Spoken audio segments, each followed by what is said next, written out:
If you are a parent and you are concerned about vaccinating your child or you don't want to vaccinate your child, you should not be afraid to say it and you should not be ashamed and nobody should be shaming you. Let me put this out here. I am a person who evolves with the evolving data. At the start of this pandemic, I was like, nobody come near me and my 4 kids, go away. I'm getting every single one of my kids vaccinated immediately and nobody can stop me. Now, that has changed with the evolving data, and I'm trying to continue to be open-minded and not get stuck, right? You don't want to get stuck because this is an evolving situation. And if you get stuck, you won't be able to interpret the evolving data.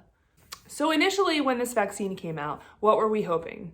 We were hoping that initially it would be like the polio vaccine, where it would eliminate the virus, right? Or the measles, mumps, and rubella, where it would eliminate the virus. However, that has not been the situation. Over time, we have had to evolve with evolving data and evolving evidence, and we are learning about this virus as we go. Let's talk about the COVID vaccine and COVID in general in children.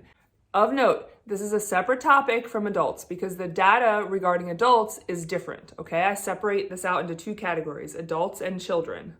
The initial studies on the COVID vaccine in children actually only followed them for about 2 weeks after their second vaccine. And we're actually seeing that, not surprisingly, antibodies starting around 4, 6, or even 8 weeks after the vaccination series start to wane significantly, meaning they decrease significantly.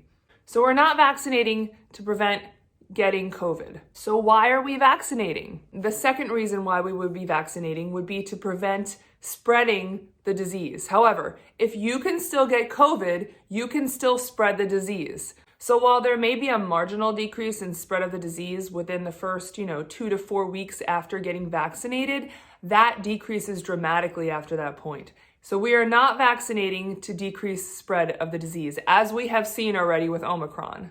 So are we vaccinating to prevent the occurrence of multi-system inflammatory syndrome?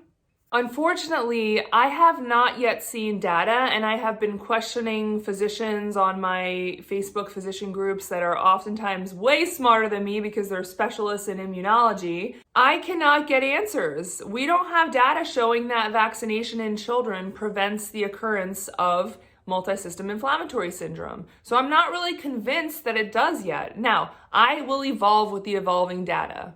I really haven't seen any studies or been able to get any information showing that vaccination in children decreases the prevalence of post-COVID syndrome, which includes just these lingering low-level symptoms, sometimes higher-level symptoms after COVID. So I am going to get massacred probably by my physician community for standing up and saying this, but you are not crazy if you don't want to vaccinate your children yet. You're not crazy. Nobody should be shaming you, and you are not crazy. Well, everybody's a little bit crazy. I'm a little bit crazy, and the people that say that they're not crazy are probably the craziest, so stay away from them. And if you have vaccinated your children, that is fine as well. I am not here to tell you that you should not vaccinate your children. I am here to just support you in whatever way I can and provide you with the data. So the question is, then why are we vaccinating? Are we vaccinating to prevent hospitalizations, severe COVID, and death? Well, let me show you some data. So there is an American Academy of Pediatrics weekly report that comes out, and it is accessible for everyone. Just Google AAP weekly COVID, and it will come up for you. And it's giving you statewide data from 49 states, including Puerto Rico, Guam, New York City, and DC. This is a lot of good information, folks, when you're trying to make a decision about to vaccinate or not in your children. It took me a while to learn how to interpret this type of data, so I'm going to break it down for you on the parts that I feel that are the most important. This is a screenshot of the report from the American Academy of Pediatrics website. And the most important takeaway from this slide is that from the 6th to the 20th of January, there was a 25% increase in the number of child COVID cases since the beginning of the pandemic. So that is a lot. That's a quarter increase in the number of cases. This next slide, also from the same report, shows that children ranged from 1.7 to 4.4% of the total cumulated hospitalizations from COVID in 24 states and New York City. I'm not as concerned about that number. It's the next number that's important.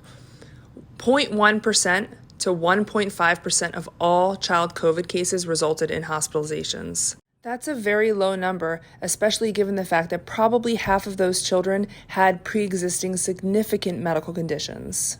It's important to note that when you review prior reports, this percentage hasn't changed despite increasing number of COVID cases.